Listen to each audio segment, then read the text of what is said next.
Jean Stories presents The Valentine Series 10, Mafia Queen Pretending Gone Wrong. Written by Eshang.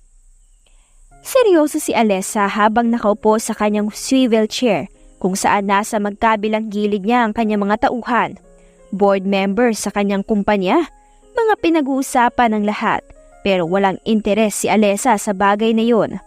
Ni hindi nga siya nakikinig sa kung ano ang sinasabi ng mga bawat isa. Hinahayaan niya lamang ang mga itong pag-usapan ng mga nais pag-usapan. Wala siya sa mood. Seryoso ang muka. May malalim na iniisip. Mas iniisip niya ang kanyang misyon. Hindi niya alam kung bakit ganoon na lamang ang impact ng misyon na binigay sa kanya. Sa dami na ng misyon na binigay sa kanya at nalampasan na, ay doon lamang siya nagdadalawang isip.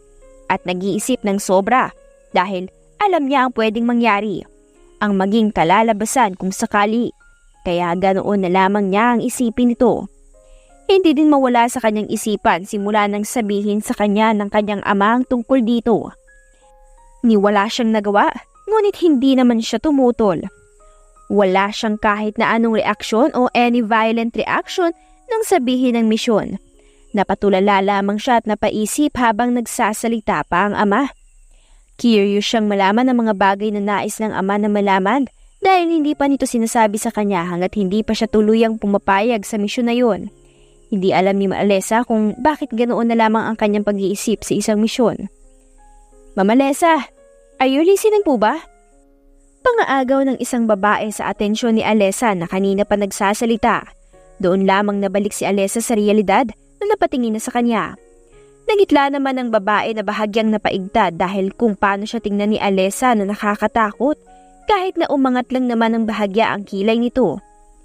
Pag-usapan niyo na mga bagay na gusto niyong pag-usapan, kung anong plano niyo, at ipapaliwanag na lamang ng sekretarya ko dahil may mga bagay pa akong kailangan sikasuhin. Ani Alessa at saka na siya tumayo at umalis. Sinundan naman siya ng tingin ng mga kasamahan sa loob ng office. Kapwa na pabuntong hininga na lamang ang mga ito at may mga violation na naman na sinabi. Kahit kailan talaga, ang bastos niya. Walang respeto minsan sa mga ganitong bagay. Ni hindi man lang mailugar ang ugaling meron siya. Hindi yun ang katangian na dapat niyang taglayin, lalo na at mataas ang posisyon na meron siya. Maaring maraming magalit at mainis sa ugaling kanyang pinapakita. Hindi maganda. Naiiling na sabi ng isang matandang babae. Well, wala naman tayong magagawa sa bagay na yan dahil una pa lang naman, ganyan na talaga siya kung umasta. Dahil alam niyang wala tayong magagawa. O kaya naman ang ibang tao. Gagawin niya ang gusto niya at siya ang masusunod. Hindi tayo pwedeng ubangal o kaya naman ay magreklamo dahil para sa kanya, hamak na tauhan lamang niya tayo at alipin. Walang pakialam kung nakakatanda sa kanya ang kausap o kaya naman nakaharap. Hindi na kayo nasanay sa kanya. Ganyan na talaga siya. Walang respeto. Walang ginagalang. Gusto niya, siya lamang ang ginagalang at tinitingala ng mga tao. Kaya dapat, hindi na bago sa inyong bagay na yan. Nasanay na dapat kayo. Nasa lahi na talaga ng mga Ferrer ang ugaling bastos. Napatangu-tangu naman ang mga kasamahang naroon. Pinag-uusapan pa rin si Alessa habang kung ano-ano ang sinasabi ng mga ito tungkol sa dalaga. Isang tao na tahimik na nakikinig sa kanila na kung saan ay hindi sumama sa usapan. Pinapakinggan lamang sila kahit na may nais din siyang sabihin pero ikapapahamak niya lamang yun dahil malalaman at malalaman ni Alessa ang bagay na pinagsasasabi ng mga ito sa kanya. Hindi naman lahat ng mga Ferrer. Ang bunsong anak ni Mr. Ferrer ang pinakakaiba sa lahat. Ibang-iba sa kanya mga kapatid na lalaki o kaya naman babae. Ito talaga ang dapat hangaan at maging queen ng buong mafia dahil taglay niya ang katangian ng isang queen hindi kagaya ni Alessa. Hindi siya gagalangin ng ibang tao dahil sa ugaling meron siya. Matatakot lamang sa kanya. Wala tayong magagawa sa bagay na yan at wala din tayong karapatan na magsabi ng ating opinyon.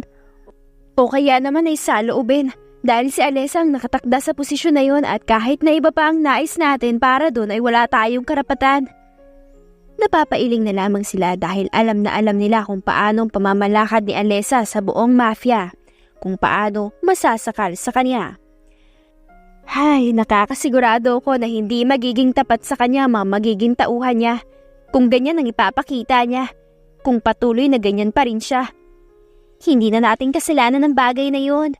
Dahil kahit na magsabi pa tayo ng mga nais nating sabihin, ay hindi naman siya makikinig. Tayo lamang ang mapapasama. Kaya hayaan na lang natin siya at gawin natin ang mga bagay na nararapat. Basta, gawin natin ang responsibility natin at nasa kanya na lamang kung makikinig siya o pananatilihin ang nais niya. Tama ka sa bagay na yan. Ipagpatuloy na lamang natin ang usapan. Tumangutang mo sila. Bumalik na lamang sila sa kanilang mga pinag-uusapan. Kaysa si Alessa ang pag-usapan nila. Marami na talagang napag-uusapan tungkol kay Alessa, lalo na sa ugali nito. Walang modo at respeto na siya kung tawagin ng mga tao. Ang mga kasamahan niya. Iyon ay dahil sa kanyang pinapakitang ugali at kahit na magsabi sila ng opinyon ay hindi sila pinapakinggan nito.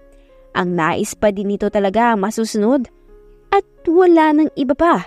Kaya marami na din talagang nagrereklamo at may umalis na din talaga sa kanyang mga tauhan at empleyado dahil hindi na nakakayanan ng ugali niya. Pero may mga nanatili pa rin naman at bagong pumapasok. Hindi nila alam kung ano pinagdadaanan ni Alessa, kaya ganun ang kanyang pinapakita. Matapang at palaban man siya sa labas, pero ang loob nito ay hindi naman nila alam kaya anong karapatan nilang husgahan na lamang ito ng ganun na lang kung hindi naman nila alam ang totoong Alessa. Tanong ng isang babae sa kanyang isipan na nakaupo sa isang gilid at nananahimik. Siya ang may alam sa buhay ni Alessa. Tanging siya lamang ang nakakaalam ng lahat at kung ano ang mga pinagdaanan nito. Kung paano din ito harapin ni Alessa ng matapang at may paninindigan. Kaya hindi niya maiwasan na mainis kapag nakakarinig ng hindi magandang usapan tungkol kay Alessa. Nagagalit na lamang siya pero hindi siya nagsasalita at bumuboses dahil alam niyang magagalit lamang si Alessa kung sakali man napatulan niya ang mga ito. Kaya aware si Alessa sa mga pinagsasabi sa kanya behind her back. Alam na alam niya. Hindi lamang pinapatulan ni Alessa dahil para sa kanya ay wala siyang pakialam sa kung ano man ang sinasabi ng mga ito sa kanya. Basta, alam niya sa sarili niya ang totoo at nagpapakatotoo lamang din siya sa kanyang totoong pagkatao dahil ayaw niyang nagpapanggap siya para lamang magustuhan ng mga tao. Kaya nilalabas niya ang totoong ugaling meron siya. Wala na siyang pakialam sa sinasabi ng mga tao about sa kanya. Paniniwalaan nila ang gusto nilang paniniwalaan. Natapos ang kanilang usapan at kanya-kanyang suggest ng kanilang mga opinyon ng lahat. Si Ika ay hindi naman naimik pero alam niya ang lahat ng mga napagmitingan at siya na ang magsasabi kay Alessa. Nagpaalam na ang lahat sa bawat isa at kanya-kanya naman silang naglakad paalis. Hanggang si Ika na lamang ang natira. Niligpit niya ang mga upuan at siya kanya din inayos ang mesa. Pinunasan niya ito at pagkatapos ay lumabas na siya. Pumunta siya sa opisina ni Alessa kung saan naabutan niya itong may kausap sa telepono. Napansin naman siya ni Alessa na pumasok, kaya tiningnan siya nito at sinenyasan na lumapit na lamang sa kanya na ginawa naman ni Ika. Umupo siya sa visitor chair at hinayaan niya na muna si Alessa. Hindi na siya kumatok ng pumasok dahil alam naman ni Alessa na papasok siya at kung nariyan na siya sa labas dahil may access ito at nalalaman agad kung may papasok sa kanyang opisina. Ikaw nang bahala sa lahat.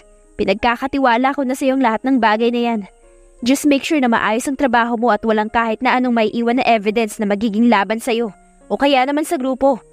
Alam mo naman siguro kung ano ang mangyayari kapag pabaya ka sa ginagawa mo. Ani Alessa sa kanyang kausap, seryoso ang boses maging ang mukha. Alam ni Ika na nakakatakot na ang kausap ni Alessa sa kanya sa kabilang linya kahit na hindi siya nito nakikita. Sa pagkakasabi pa lamang at pagsasalita ay akala mo'y nagbabanta na.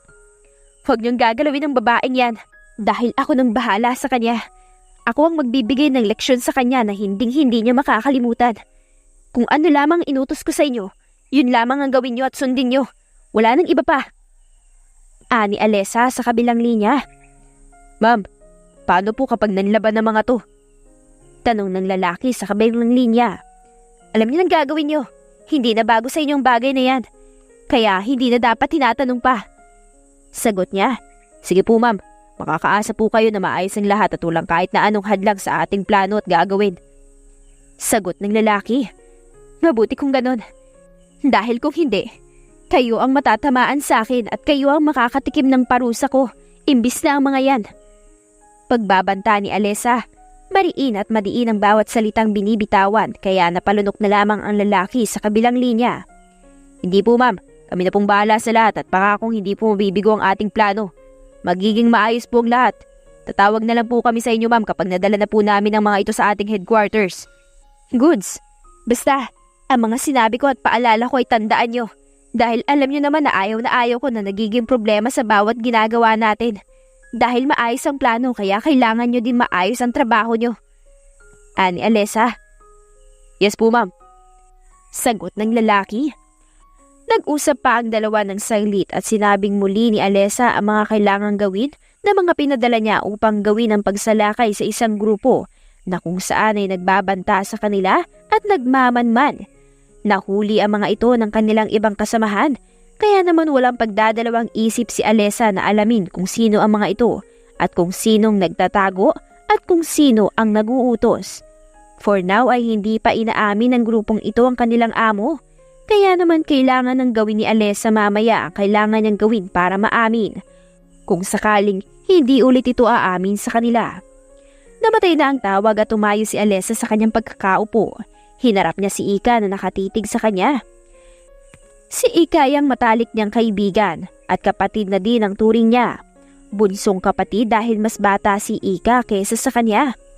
Mahal na mahal ni Alesa si Ika dahil mas nararamdaman niya pa ang pagiging totoo nito sa kanya at ang pagiging totoong kapatid kaysa sa mga tunay niyang kapatid na walang pakialam sa kanya bagkus may galit, inis at inggit pa dahil sa kanya pinamana ang kanilang grupo at siya ang hinalal ng kanilang ama bilang Mafia Queen. Alam ni Alesa ang dahilan kung bakit siya ang napili ng ama sa dami nilang magkakapatid at nadurog siya nang malaman ng katotohanan na hindi niya inaasahan. Na hindi niya akalain dahil pakiramdam niya ay buong buhay niya ay kasinungalingan ang kanyang nalalaman sa totoong pagkatao niya.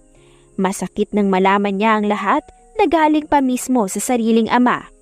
Pero sa huli ay natanggap na lamang ni Alesa pero hinding-hindi niya makakalimutan ang bagay na yon dahil kinadurog at kinawasak ito ng kanyang puso.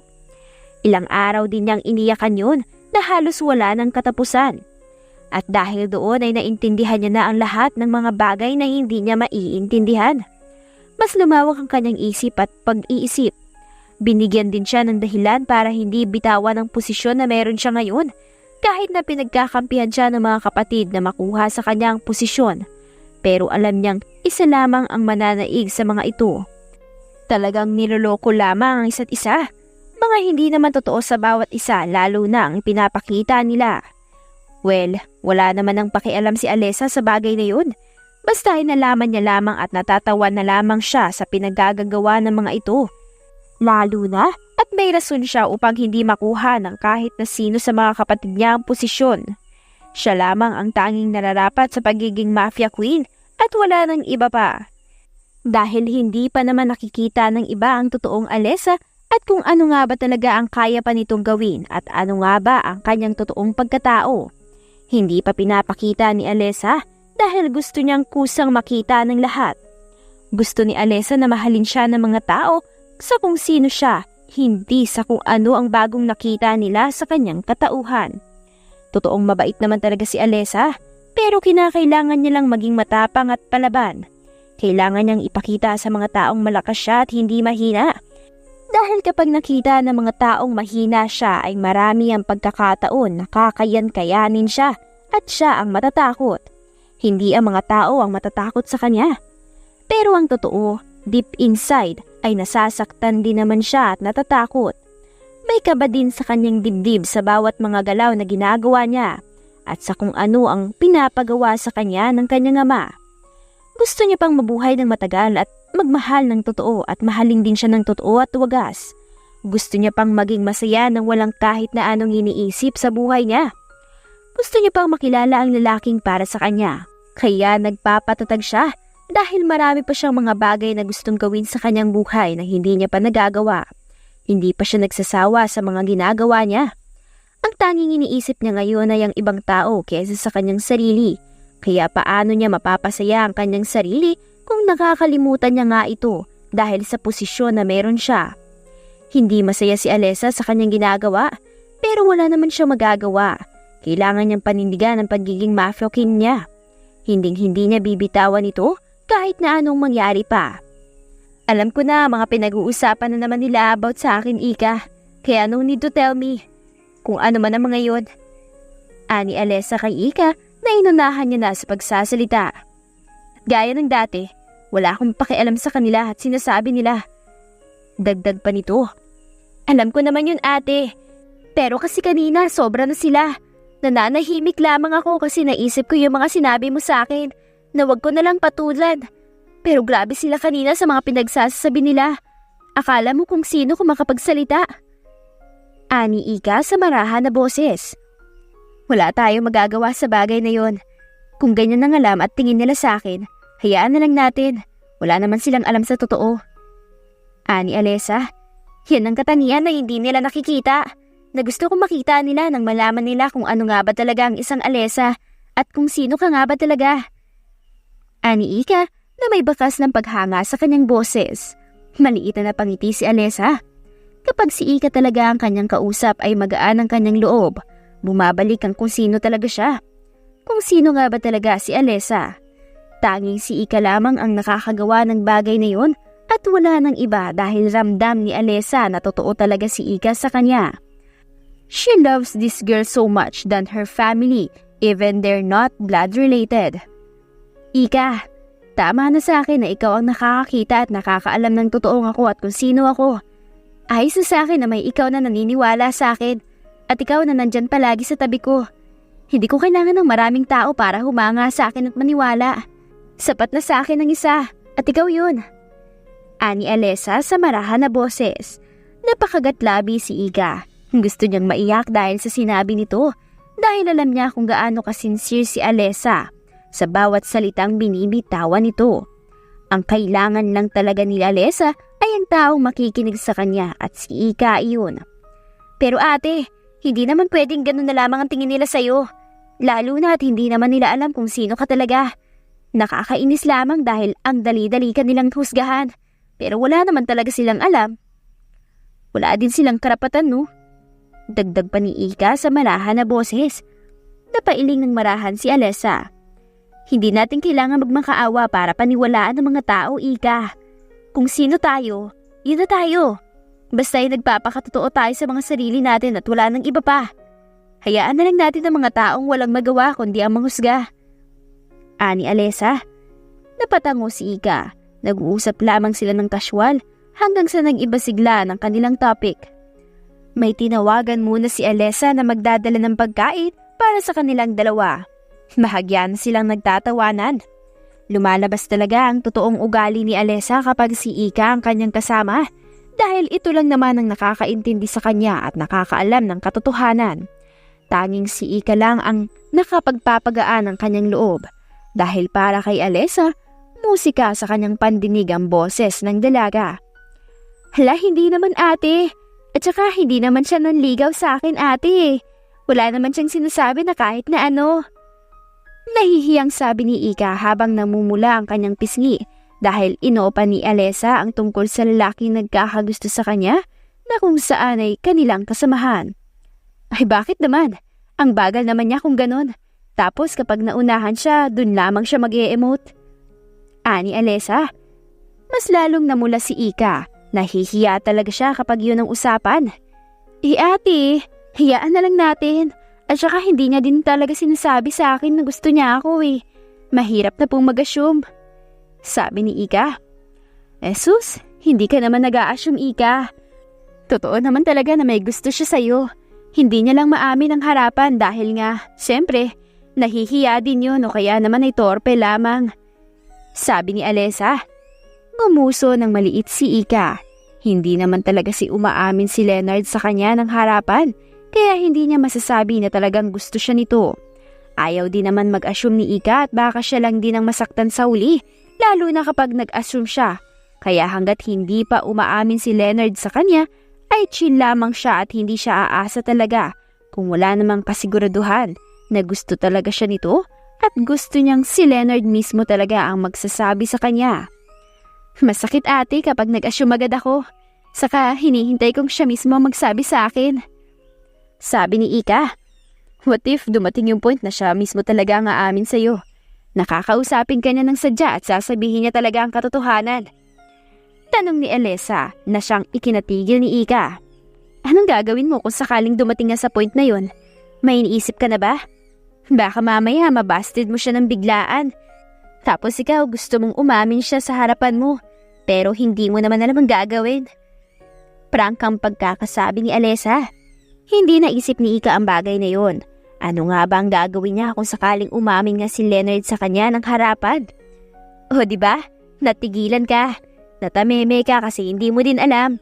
Wala kang plano kaya naman walang pumapasok sa isip mo. Mahirap yan, Ika. Kailangan may gagawin ka din, hindi yung siya lamang. Dapat ready ka. Ani Alessa, napatangu-tangu naman si Ika.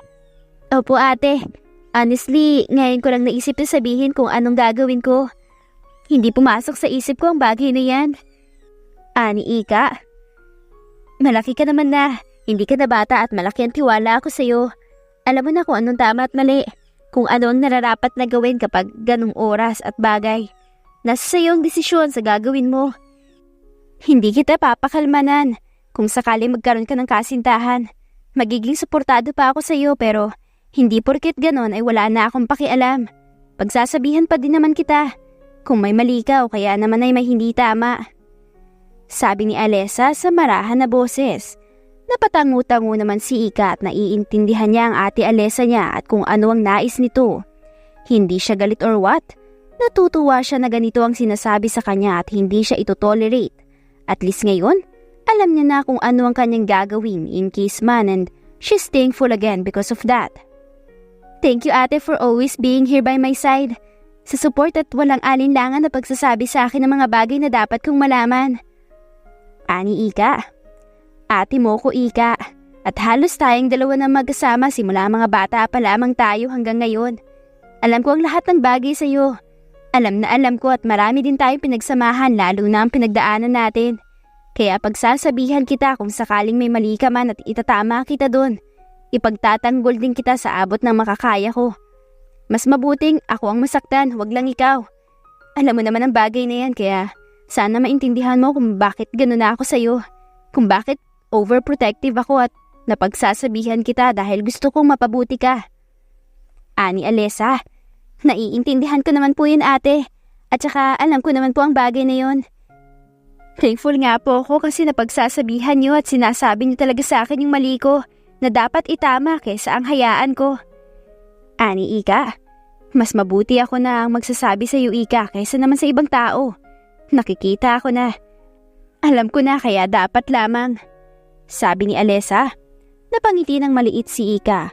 May kung anong haplos sa kanyang puso sa bawat salitang binibitawan nito. Damang-dama niya kasi ang pagiging totoo. Tumayo si Alessa at saka siya nagpunta sa pwesto kung nasaan si Ika. Tumabi siya rito hanggang sa makapwesto sila sa sofa. Marahan niyang hinaplos ang buhok ni Ika at saka hinalikan ng tuktok ng ulo nito ng ilang beses. Basta, palagi mong tatandaan na nandito ako palagi bunso. Handa ako makinig. Hindi ka man pakinggan ng iba. Ako nandito. And always remember that I'm here. Palaging proud na proud sa'yo sa mga nagagawa at nararating mo sa buhay. Sabi nito, thank you ng marami ate. Proud din po ako sa mga achievements mo sa buhay. Humahanga po talaga ako sa'yo dahil ang tapang-tapang mo. At hindi ka po basta-basta nagpapa-apekto sa mga sinasabi ng mga tao. Kahit na hindi naman maganda to. Sabi ni Ika, mas kilala ko kasi ang sarili ko Ika. Kesa ng ibang tao kaya wala akong pakialam kung ano man ang sasabihin nila sa akin. Basta I know the truth and right more than them. Ako ang nakakakilala sa sarili ko. Sabi ni Alessa, napangiti na naman ang malapad si Ika. Tama yan ate, hindi dapat nakakaapekto sa kung ano mang sinasabi ng ibang tao dahil hindi naman nila alam at hindi naman nila tayo kilala. I love you ate. Sabi ni Ika, I love you too Ika. Magiging matapang ka din sa lahat ng pagkakataon at huwag kang magpapadala sa kahinaan. Sabi ni Alessa. Napatangu-tangu naman si Ika. Oo naman ate, palagi ko tinatandaan ang bawat sinasabi mo sa akin at ina-applyan ko din sa sarili ko. Ani Ika? Mabuti naman kung ganun Ika. Ang kahinaan ng bagay na nagpapalakas sa kalaban. Sabi nito, "Oo ate, huwag ka pong mag-alala, alam ko po yan." Naging maayos ang pag-uusap ng dalawa at kasyual lamang hanggang sa nauwi silang dalawa sa tawanan. Lumipas sa mga araw at naging maayos ang lahat. Ginawa ng mga tauhan ni Alessa ang kanyang mga pinag-uutos at wala namang naging problema doon. Maayos ang bawat plano ng kanilang ginawa at ang tanging misyon niya na lamang ang kailangan niyang gampanan at kailangan tapusin para tuluyang maging Queen of Mafia na siya. Ngayon ay nakatayo si Alessa sa harapan ng kanyang ama na seryosong nakatingin sa kanya habang nakaupo ito sa kanilang trono. Kamukhang kamukha ni Alessa ang ama, halos cardboard copy ang kanyang ama, pero hindi sila magkaugaling dalawa. May pagkakapareha lamang, pero hindi yung magkatulad talaga.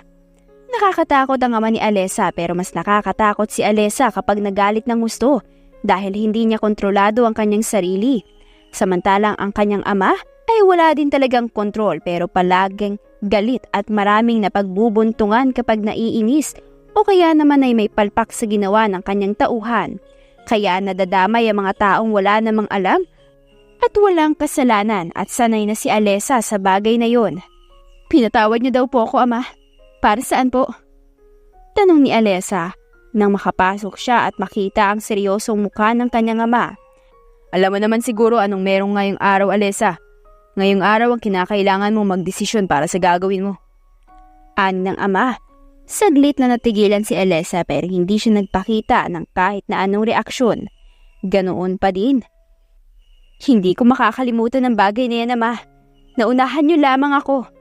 Kusa din akong pumunta dito sa opisina niyo." Ani Alessa. "Talagang mayaman kung titingnan mo sa kanilang pananamit. Ano ang desisyon mo kung ganon? Hindi pwedeng magtagal pa." Ani ng ama. "Pumapayag ako sa nais niyo, ngunit sa isang kondisyon." Alessa para matigilan ang kanyang ama na nagtataka. "At ano naman yung bagay na yan?" Tanong nito. "Nais kong ako lang ang gagawa ng aking misyon. Walang tulong ng kahit na sino man. Huwag na wag ding mangingialam ang mga tauhan mo o kaya ng kahit na sino sa kanila. Huwag na wag ding mangingialam ang mga tauhan mo o kaya ng kahit na sino sa kanila. Nais kong ipaubayan na talaga sa akin ng lubos." Hindi naman natinag si Alessa na nagbigay din ng kanyang katapangan sa muka. "Kahit kailan naman, ama, wala pa akong kahit anong nagagawang misyon na hindi nagtatagumpay. Kaya ito pa. Napakasimpleng misyon na to at hindi ko matatapos ng maayos. Hindi ako si Alessa para sa wala." Ani Mafia para mapangisi ang ama at saka mapahalakhak. "Iyan ang nais ko sa isang Alessa. Masyadong matapang at walang inaatisan.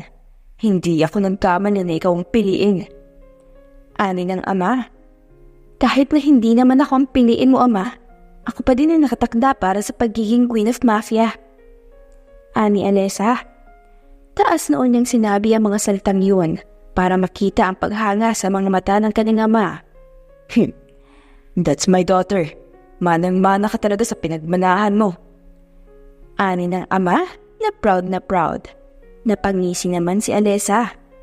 "Hindi nakataka-taka, ama, kung saan ako nagmana dahil kitang-kita naman kung kanino talaga at walang iba kundi sa inyo." Ani Alessa.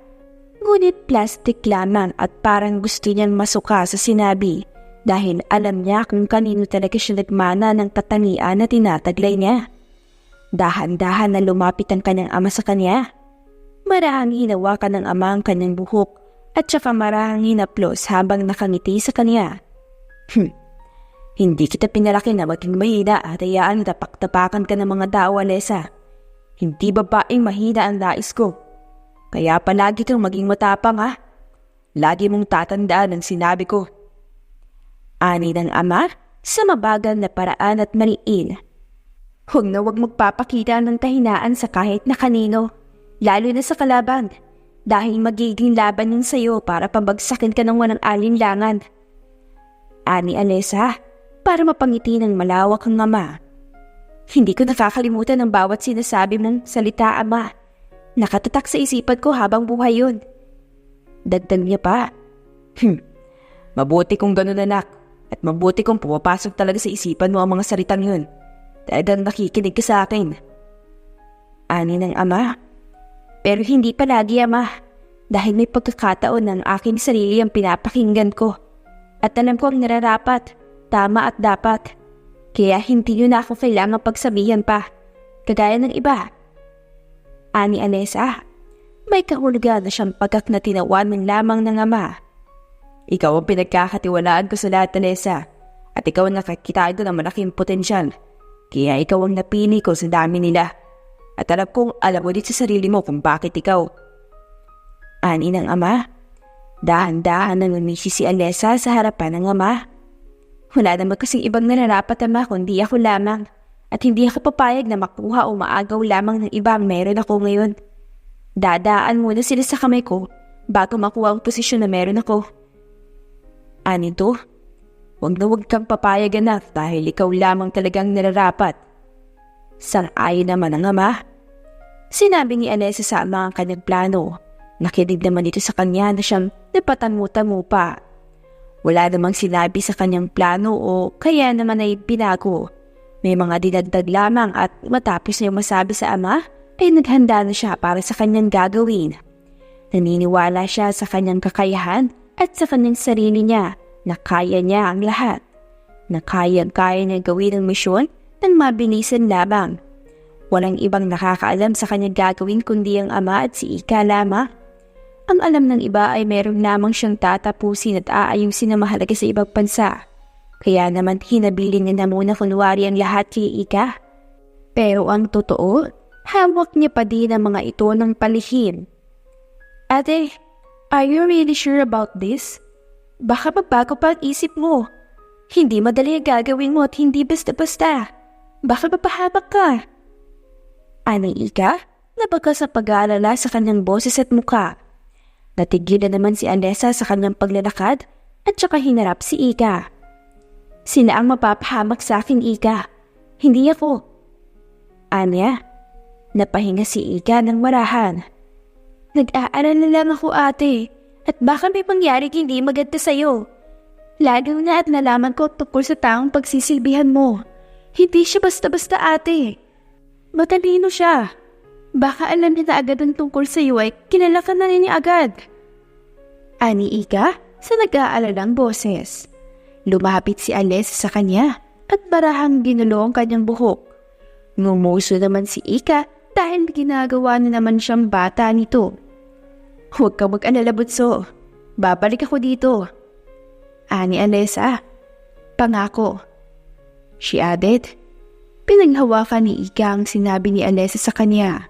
Naniniwala siyang tutupad ito at gagawin ang sinabi, lalo na at nangako sa kanya. Mag-iingat ka palagi, ate. Palagi kitang iintayin at sana isipin mo na rin ng sarili mong pasiyahin ka. Ani Ika, habang pinagmamasdan ang papalayong sasakyan ni Alessa. Napangiti na lamang si Ika ng maliit at saka siya pumasok sa loob. Hindi niya alam na may isang tao pala ang kanina pa siyang pinagmamasdan at pinapanood ang kanyang bawat galaw sa hindi kalayuan. Boss, wala na ang kasama ni Ika na si Alessa.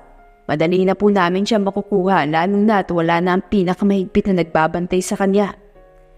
Amin ng lalaki sa kausap niya sa kabilang linya. Alam niyo ang gagawin niyo at huwag na huwag kayong papalpak ha. Napakadali na niyang pinapagawa ko. At wala nang harang para makuha niyo siya at gawing panlaban sa babaeng yun. Amin ang kausap niya sa kabilang linya. Madiin ang bawat salitang binibitawan. Huwag ka pag-alala, boss. Kami na ang bahala sa bagay na to. Ani ng lalaki. Nag-usap pa sila ng panandalian hanggang sa namatay na ang tawag. Namisi naman ng lalaki at muling tiningnan si Ika. Tanga din talaga yung ate Alessa mo minsan, no? Nakalimutan na atang hindi lamang iisa ang kalaban niya. Ani ng lalaki. Samantalang nakarating naman si Alessa sa kanyang paroroonan. Ibang-iba ang bihis niya. Bihis mahirap kumpara sa bihis mayaman. Hindi mahahalata sa itsura niya na mayaman siya. Nagpanggap talaga siyang mahirap. Suot ang mahirap na kasuotan at ang kanyang mga gamit ay makaluma. Ang totoong natanggap bilang yaya ng mansyon ay nakausap ni Alessa at nakipag-usap siya dito na kung maaari ay siya na lamang. Total at hindi pa naman kilala nito ang Valentin na may-ari ng mansyon kaya hindi mahahalata. Binigyan naman ni Alessa ng pera ang totoong yaya dapat. Mabilis kausap ito nung may pera na siyang nilabas. Ganun talaga kapag mahirap at walang pera. Gagawin lahat para sa pera kahit na kapahamakan ang mangyayari sa kanya. Pero nangako naman si Alessa na walang mangyayaring masama sa kanya at hindi madadamay ang totoong yaya. Hindi naman siya kilala ng mga ito, kaya wala namang problema. Solved na ang unang misyon na ginawa ni Alessa, kaya kailangan niya na lamang ayusin ang kanyang trabaho para talagang maging successful. Nang makapasok na siya sa mansyon, ay pinakita niyang namamangha siya kahit nang totoo ay hindi dahil mas malaki pa ang kanyang mansyon kesa sa mga ito. Kailangan niyang magpanggap na bago sa kanya ang kanyang mga nakikita. May kasambahay siyang kasama kung saan ito ang nagturo sa kanya kung saan ang daan. Nilibot ni Alessa ang kanyang buong paningin sa mansyon. Alam niyang may mga CCTV na nakakalat kaya kailangan niyang galingan sa pagpapanggap. Pumunta sila sa may sofa. Sa sala siya dinala ng kasambahay. Pababa na po ang sir at ma para makilala po kayo. Sabi ng kasambahay sa magalang na boses. Salamat po. Sagot naman ni Alessa para tumango sa kanyang kasambahay. Maya-maya pa ay dumating na sina Mr. and Mrs. Valentin. Napatayo naman si Alessa at nagbigay galang sa mga ito. Good morning po ma'am. Sir, ako po si Alessa. Ako pong bago ng yaya. Sabi ni Alessa sa mag-asawa. Good morning din Alessa. Ang ganda mo naman. Have a seat. Pababa na din ang anak namin. Sa kanya ka maglilingkod at hindi sa amin. And correction, ikaw ang magiging personal assistant niya at hindi yaya. Sabi ni Mrs. Valentin habang nakangiti. Natigilan si Alessa. Nagulat siya dahil yaya ang alam niya. Iniisip niya tuloy na baka may alam ang mga ito sa kanyang plano. Ah, ganun po ba? Ang akala ko po kasi yaya. Pasensya na po. Marahang pagkakasabi ni Alessa. It's okay Alessa. Yun din naman talagang dapat pero personal assistant ang kailangan ng anak namin. Kaya mo ba ang trabahong yun? Pwede kang magsabi sa amin if hindi mo kaya. Marahang ani Mrs. Valentin. Have a seat muna iha. Dagdag pa dito. Umapo na sila. Nasa magkabilang sofa ang mag-asawa habang nasa kabila naman si Alessa. Nag-utos si Mrs. Valentin sa isang kasambahay na magdala ng makakain sa kanila, na agad naman itong sinunod. Kailangan kasi ng anak namin ang makakatulong niya ngayon sa kumpanya. Lately ay marami siyang gawain at siya lamang ang nag-aasikaso ng lahat. Ayaw na ayaw niya kasi ng may sekretarya, kaya siya nag-a-assist lahat. And lately, we decided na maghanap ng personal assistant niya na makakatulong sa kanya. Ayaw niya pa nga nung una pero napapaeg na din namin siya and is waiting for you na lang. Ani ni Mrs. Valentin at napatango naman si Alessa. Mapapadali sa akin ang lahat kung ganun. Ani Alessa sa kanyang isipan. Oh, he's here. Ani Mrs. Valentin habang nakatingin sa anak na pababa ng hagdan. Nakasuot ito ng pang-opisina. Napalingon naman si Alessa doon at halos natigilan siya. Mabilis din ang kabog ng kanyang puso. Bigla siyang nanghina nang makita ang itsura ng lalaki. Si Arvin Valentin ang lalaking amo ni Alessa. Ang siyang kanyang kasintahan pero sekreto ang kanilang pagmamahalan at relasyon at ang lalaking kailangang patayin ni Alessa. Walang kahit na anong mababaka sa reaksyon sa mukha ni Arvin nang magtama ang kanilang mga mata. Parang normal lamang sa binata na makita siya. Hindi man lang nagulat o ano paman. Kasuwan lamang. Paano ko papatayin ang lalaking minamahal ko? Bakit hindi ko man lang nalaman ng bagay na isa pala siyang Valentin? Ganun, ba ako kabisi sa buhay ko para makalimutan siya? Tanong ni Alessa sa kanyang sarili. Nanlalambot ang kanyang mga tuhod. Hindi niya akalain ang nalaman niya. Hindi niya talaga alam ang bagay na to. Wala siyang kamalay-malay. Good morning, son. Nandito na magiging personal assistant mo. Nakausap na namin siya at may iwan na namin kayong dalawa para kayo mag-usap. Ani Mrs. Valentine. Thank you, ma'am. Ako nang bahala sa kanya. Sagot naman ni Arvin. Nagpaalam na ang kanyang mga magulang sa kanya, maging kay Alessa. Hindi nawala ang mga paningin ni na Alessa at saka kay Arvin sa isa't isa. Nakatiting pa rin silang dalawa sa mga mata ng bawat isa. Casual ang mukha ni Arvin habang halo-halong emosyon naman ang kay Alessa. Gusto niyang maiyak, hindi niya alam kung bakit, pero halo-halo ang nasa isipan niya at pumapasok dito. Naglakad na si Arvin palapit sa kanya. Nang magkatapat silang dalawa ay doon lamang nagkaroon ng lakas ng loob na magsalita si Alessa. Arvin, mahinang anya. I know your father's plan, Alessa. Sabi ni Arvin. How? Tanong nito. Tinitigan siya ni Arvin ng mariin. Seryoso na ang mukha ngayon. Follow me. Mag-uusap tayong dalawa tungkol sa bagay na to. Mariing utos ni Arvin at saka na naglakad palayo kay Alessa na napalunok at napakagat na lamang ng labi. Bumuntong hininga siya ng malalim. Kinuyom niya din ang kanyang kamao. Halo-halong emosyon ang kanyang nararamdaman. Sumunod na siya kay Arvin na siyang umakyat pataas ng hagdan. Malayo ang agwat nila. Parang wala sa sarili si Alessa habang naglalakad habang si Arvin naman ay pasimpleng tinitingnan si Alessa. Nakapunta sila sa isang silid kung saan nandoon si Arvin. Malakas ang kabog ng dibdib ni Alessa. Hindi siya makatingin ng diretso kay Arvin na seryoso pa din ang muka na nakaupo sa sofa sa loob ng room.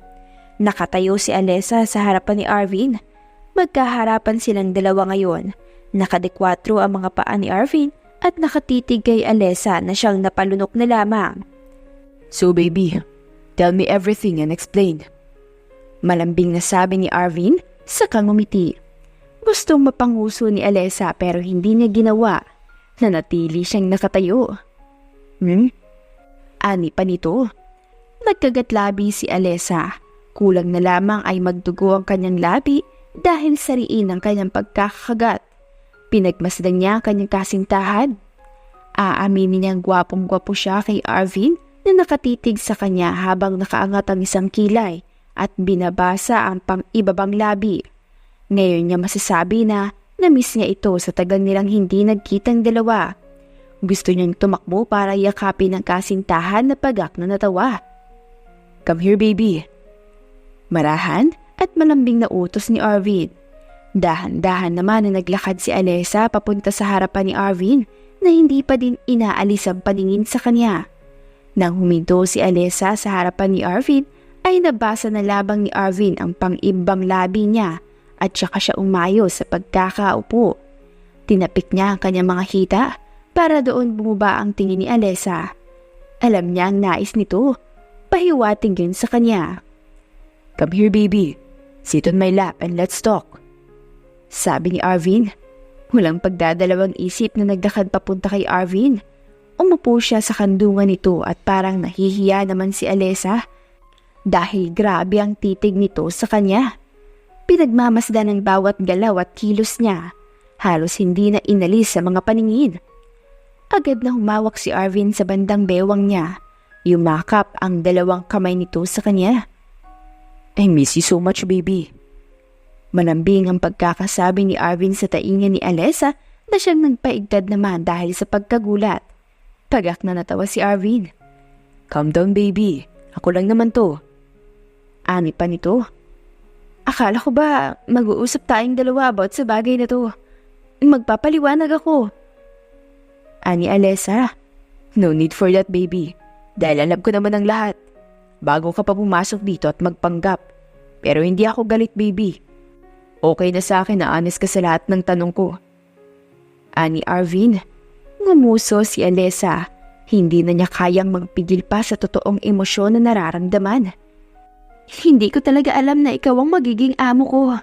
Hindi ko naman alam tungkol sa iyo at ang bagay na isa ka palang Valentine.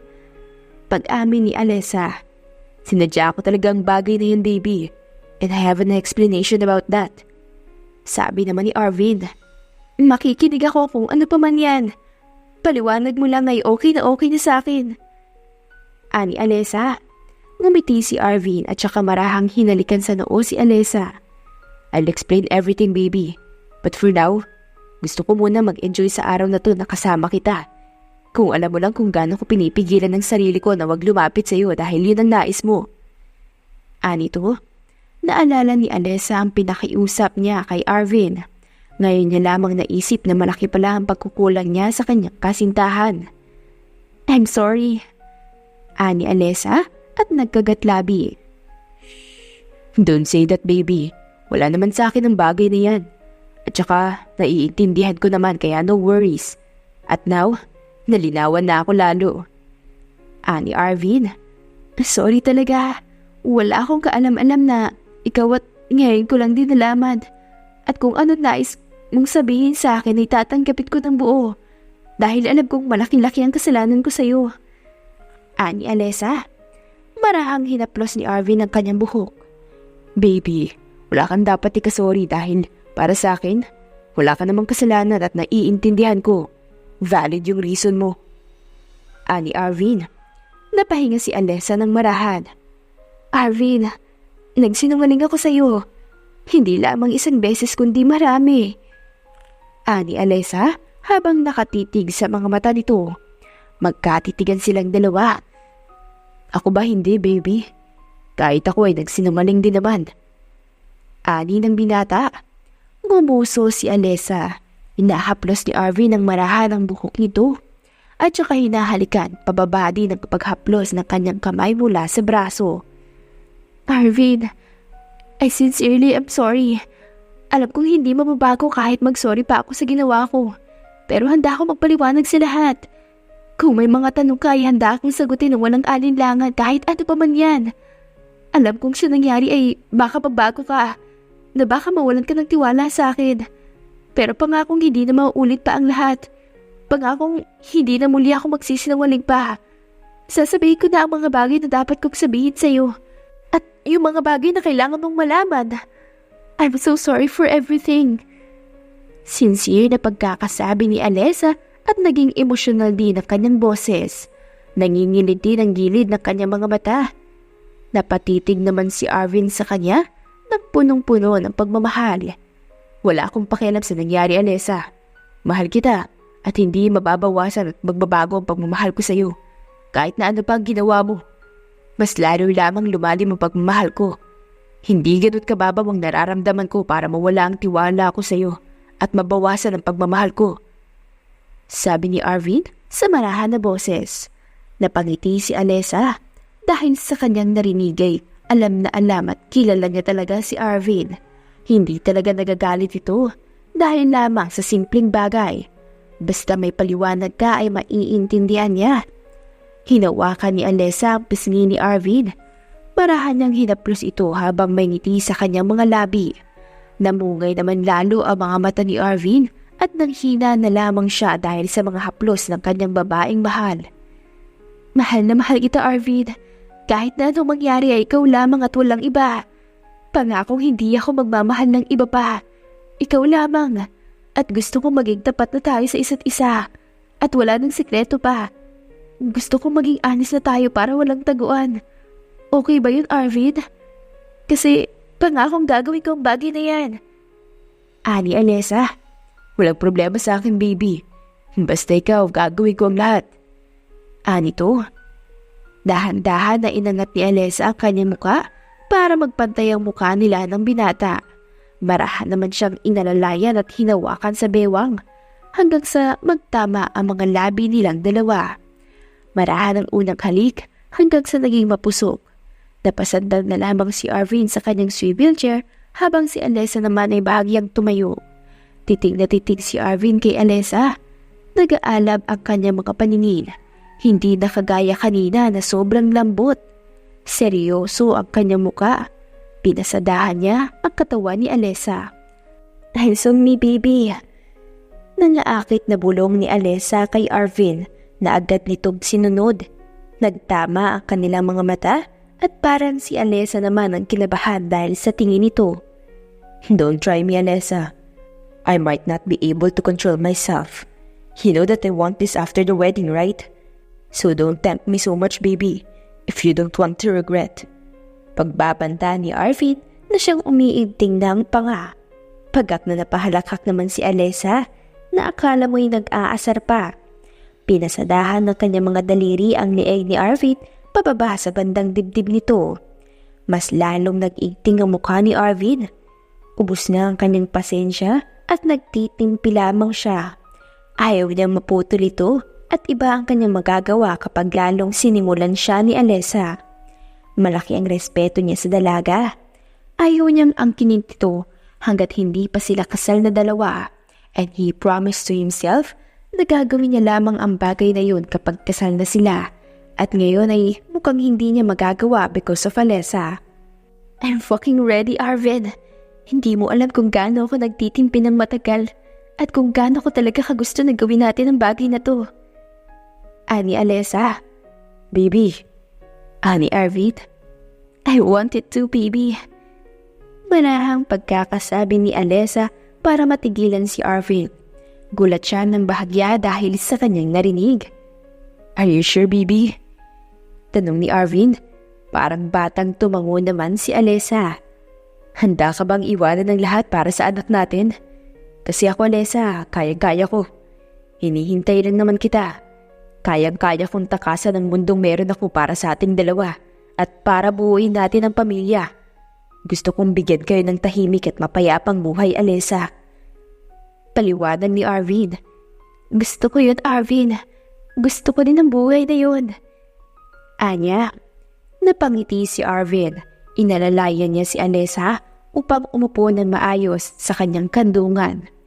Parang bata naman ang mukha ni Alessa. Hinahaplos niya ni Arvin ang kanyang buhok. I know everything about you, baby. Alam kong ikaw ang bagong reyna ng mafia organization niyo, di ba? Tanong ni Arvin. Tumango si Alessa. Alam ko ang lahat ng background niyo. Alam ko din ang ginagawa niyo at ang bagay na pinapagawa sa inyo. Hindi mo kailangan sundin sila, baby. May sarili kang pag-iisip at desisyon. Hindi mo kailangan sila ang masunod sa mga bagay na gusto nila para sa iyo. Dagdag pa nito, I'm waiting for you para sa ating dalawa at gusto ko talagang ikaw mismo ang umayaw. Gusto kong ikaw mismo ang magdesisyon para sa sarili mo. Basta, palagi mong tandaan na nandito lamang ako palagi at naghihintay para sa iyo. Para sa future nating dalawa, and nothing more about that. Ikaw ang aking pangarap. Ani Arvin na namumungay nga ang mga mata. Namungay din ang mga mata ni Alessa. I love you so much, baby. Hindi magtatapos ang ating pagmamahalan hanggang sa kabilang buhay. At sa mga susunod pa, ikaw lamang. Ani Arvin, sa kasinunggaba ng halikang dalaga. Mariin ang kanilang halikan hanggang sa nauwi na silang dalawa sa pag-iisa ng kanilang mga katawan. Natupok na sila ng kakaibang nararamdaman. Sa araw na yun, ay malaya nilang inangkin ng isa't isa na kanilang pag-aari lamang ang bawat isa. At buong pusong binigay ni Alessa ang kanyang sarili kay Arvin, kahit na ilang beses pa itong pinipigilan ng sarili na wag siyang angkinin. Alam niya kung gaano katagal nagtitimpi si Arvin na wag lamang siyang maangkin, dahil lang nais nga talaga nito ay kasal silang dalawa. Pero si Alessa ay tuluyan na ngang bumitaw. Kinabukasan ay dahan-dahang nagmulat ang mga mata ni Alessa at puting kisame agad ang kanyang nakita. Napangiti na lamang siya matapos ma-realize ang nangyari sa kanila ni Arvin kagabi. Wala na si Arvin sa tabi niya at no problem naman sa kanya ang bagay na yun. Dahan-dahan na bumangon si Alessa at gano'n na lamang ang kirot sa gitna ng kanyang pagkababae. Pero sinubukan niya pa ding umupo. Wala siyang kahit na anong suot sa kanyang katawan. Nagkalat kagabi yun sa buong kwarto pero mukhang nalinis na ni Arvin dahil wala nang nakita si Alessa na kahit na ano. Sumandal si Alessa sa headboard ng kama. Siyang pagpasok naman ni Arvin sa silid habang may dala itong tray na may lamang pagkain. Good morning, baby. How's your sleep? Malambing na tanong ni Arvin at saka inilapag sa gilid ang dala niya. Hinalikan niya si Alessa sa noo. Maayos naman. Masakit lang ang gitna ko. Ani Alessa dahil at para pagak na matawa si Arvin. I'm sorry about that, baby. Masyado ata ako naging marahas kagabi. Ani Arvin na nangaasar ang tono ng boses. Napanguso na lamang si Alessa. Marahas ka naman talaga. Ayaw mo na akong tigilan kung hindi ko lang sinabing tama na at sobra nang nanginginig ang binti ko. Ani Alessa, napahalakhak na lamang si Arvin sa kanyang tainga. Huwag mo nga akong tawanan dyan. Seryoso ako. Dagdag ni Alessa at saka sinamaan ng tingin si Arvin na natutuwa pa. May baby. Mukhang galit siya sa akin pagkatapos niyang putulin ang pasensya ko kahapon. Nangaasar na ani ni Arvin para makurot siya ni Alessa ng bahagya sa braso. Sige, mangasar ka pa. Parang hindi niya nagustuhan ah. Wow naman. Ani Alessa. Wala naman ako sinasabing ganyan, baby. Gustong gusto ko nga eh. Ani Arvin. Pwedeng 3 rounds pa? Dagdag nito. Napaubo na lamang si Alessa ng pabiro. Loko, saka na kapag maayos ng gitna ko. Saka marami pa akong kailangan sikasuhin. Ani Alessa na siyang seryoso na. Ngayon na naalala na maraming mga bagay siyang kailangan pang ayusin. Paniguradong malalaman ng kanyang pamilya ang kanyang ginagawa ngayon kapag wala pa siyang nababalita. Pero nais niyang malaman muna mula kay Arvin ang mga kasagutan na nais niyang masagot. What's your question, baby? Ask me. Sasagutin kita ng totoo. Alam kong marami kang katanungan. Ani Arvin para mapatitig si Alessa sa kanya. Nagkatitigat silang dalawa. Casual lang naman ang mukha ni Arvin. Marami akong gustong malaman, Arvin. Gusto kong malaman ng totoo para naman malinawan ako. Ani Alessa. I'll be honest on you. Palagi naman akong totoo, baby. Lalo na kapag ikaw na mismo. Ani Arvin. Napahinga muna ng marahan si Alessa at saka siya napahinto. Napatingin siya sa kung saan. Parang hindi niya kaya kapag nalaman niya ang mga sagot mula kay Arvin. Ang mga sagot na hindi niya aasahan. Pero merong parte sa kanyang puso na totoo ang sasabihin ni Arvin. Arvin, kayo ba talaga pumatay sa kapatid kong si Leisha? Tanong ni Alessa na siyang ikinatigil ni Arvin na patingin sa kanya. Seryoso ang mukha ni Arvin para kabahan si Alessa. Malakas ang kabog ng kanyang dibdib. Yan bang dahilan kung bakit ginagawa mong bagay na hindi naman dapat, baby? Tanong ni Arvin. Marahan ang boses. Napatango naman si Alessa. Napahinga si Arvin. Hindi ang pamilya ko ang pumatay sa kapatid mo, Alessa. At hindi totoong patay ang kapatid mo. Hindi ko alam kung saan nanggaling ang bagay na yan para yan ang paniwalaan ng pamilya mo. At igiit na kami ang pumatay sa kanya. Dahil ang totoo, kami pa ang tumulong sa kanya at kami ang gumawa ng paraan para mailigtas siya sa kapahamakan na nanghihintay sa kanya.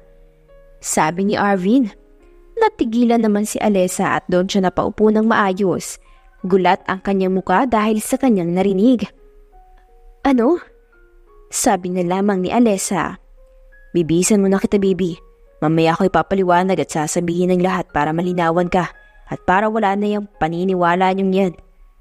Sabi nito, tumango na lamang si Alessa at binihisan na siya ni Arvin na hinayaan niya naman.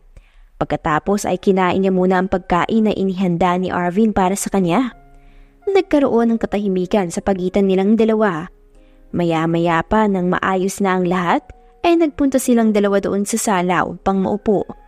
Tahimik pa rin silang parehas hanggang sa tumabi na si Arvin sa kanya.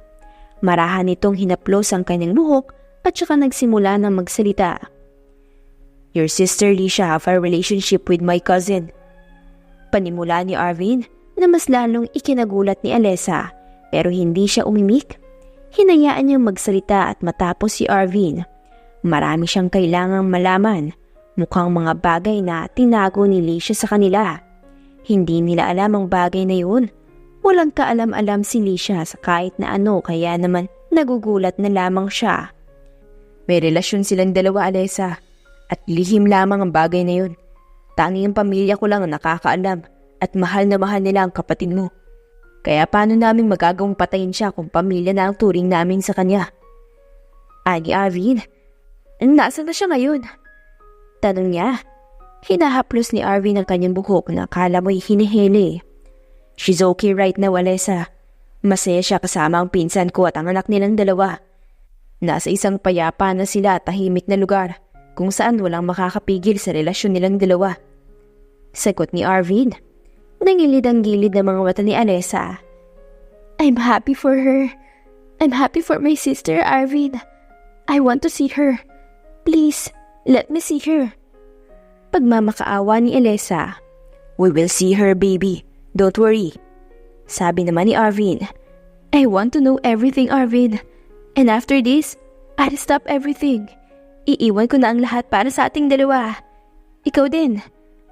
Ani Alessa. Maliit na napangiti si Arvin.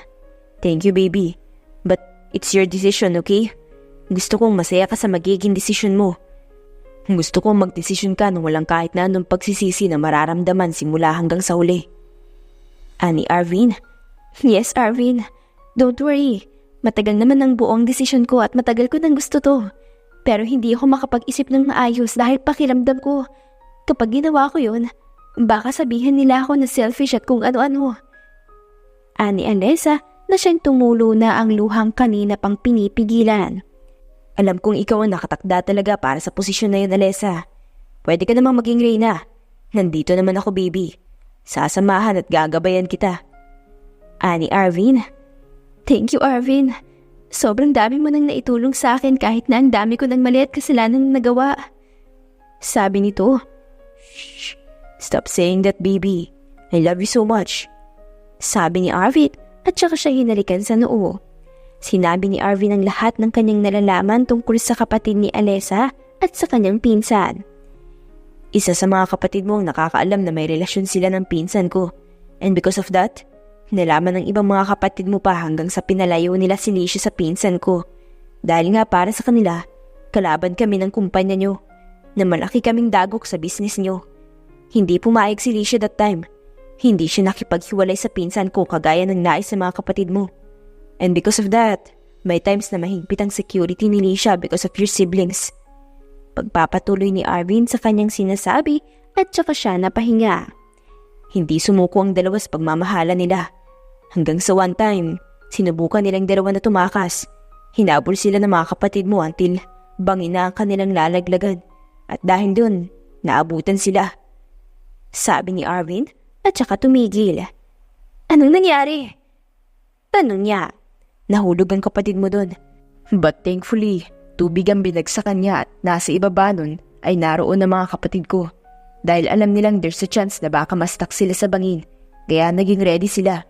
May kaunting impact na nangyari kay Licia na siyang walang malay ng ilang weeks sa ospital. Pero naging maayos din. At kami ang nagpalabas na patay na ang kapatid mo. Kami ang naglabas nun sa media pero hindi alam ng kahit na sino. Yan ang nais ng kapatid mo. Ang malaman niyong wala na siya. At ginawa lang namin ang favor niya. Dagdag ni Arvin. I don't know, but I really feel proud for her. Because of what she did. She's so strong. Ani Alessa habang umiiyak. She is, baby. Ani Arvin. Naging malinaw na kay Alessa ang lahat. Nalinawan na siya at maayos na niyang naiintindihan ang katotohanan. Ang gusto niya ngayon ay makita ang kanyang kapatid at sabihin na proud siya. Magpapakita din siya sa kanyang pamilya at sasabihin ng totoo. Iiwan niya ang organization nila at nais niyang ibigay na lamang ito sa pinaka-deserving na kanyang kapatid. Yun ang gusto niya at masaya siya sa gagawin niyang yun. Walang pagsisisi siyang nararamdaman. Gusto niyang maging kagaya ni Licia na matapang na hinarap ang lahat kasama ang lalaking minamahal niya. Ilang linggo ang lumipas at masaya ang pagsasama ni na Arvin at Alessa. Pagmamahala na walang kahit na ano pang iniisip. Para na nga sila mag-asawa dahil sa inaasta nilang dalawa. Idagdag pa kung paano sila maging sweet at talagang pinupunan nila ang ilang buwan na hindi sila nagkita at nagkasama. My baby is really beautiful, ah. Ani Arvin na siyang nasa likuran ni Alessa. Hinalikan niya sa pisngi ito. Kitang-kita nila ang mga sarili sa salamin. Nakangiti lamang si Alessa at gandang-ganda ito sa suot niyang gold gown na kumikinang pa. Fitted sa kanyang katawan at talagang bagay na bagay sa kurba ng katawan niya. Naka-formal na suit naman si Arvin at gwapong-gwapo ito sa kanyang suot. Perfect talaga silang dalawa. Gwapo ka din ngayon. Mas lalo kang gumwapo. Ani naman ni Alessa. You sure, baby, that you want this? Tanong ni Arvin. Yes, baby. Promise, walang mangyayaring hindi maganda. Hindi ko naman hahayaan yun. Dahil special day yun ng kapatid ko. Ani Alessa. That's my baby. Ani Arvin. Nang matapos na ang dalawa na siyang binigyan pa ng halikan isa't isa ay umalis na sila. Pagdating nila sa venue ay agad hinanap ni Alessa ang kanyang kapatid. Agad naman nilang nahanap ito dahil sa mga bisita na kausap. Pinipigilan ni Alessa na wag maiyak nang makalapit siya sa kanyang kapatid. Ate, ani siya nang makita ang kapatid. Nagkatitigan muna silang dalawa hanggang sa tumakbo si Lisha kay Alessa. Niyakap nila ang isa't isa, kasabay ang pagpatak ng mga luha na agad nilang pinunasan. I love you, Lisha. I'm so proud of you. I'm very proud of you. Ani Alessa. I'm sorry, ate. Sabi naman ni Lisha. No, baby. No. Ani Alessa. Nag-usap muna ang magkapatid saglit at mamaya na nila pag-uusapan ng iba pa. Nagsimula ang event at nakijoy naman sila hanggang sa isang pangyayari ang hindi inaasahan kung saan ay nag-propose si Arvin kay Alessa sa araw na yun. Nakuha nila ang atensyon ng lahat. Will you marry me, baby? Tanong ni Arvin sa gulat na si Alessa. Nagkatitigan silang dalawa. Of course, Arvin. Yes. Sigot ni Alessa habang umiiyak. Sigawan at palakpakan ng namayani at nakangiti ang mga ito sa isa't isa. Sinuot ni Arvin ang singsing kay Alessa at saka tumayo at hinagkan niya sa labi ito para mas lalong lumakas ang palakpakan. I love you, Alessa Ferrer-Valentine. Ani Arvin. I love you too, Arvin Valentine. Sagot naman ni Alessa. Nang araw na iyon ang dahilan ng bagong simula sa buhay nilang dalawa. Iniwanan ni Alessa ang posisyon na meron siya at mas pinili si Arvin. Hindi nagtagal ay naging masayang pamilya sila kasama ang kanilang anak. At dyan na po nagtatapos ang ating kwentong pinamagatang Mafia Queen Pretending Gone Wrong. If you like the story, please don't forget to like, comment, share, and subscribe for more wonderful stories. Hanggang sa muli, paalam!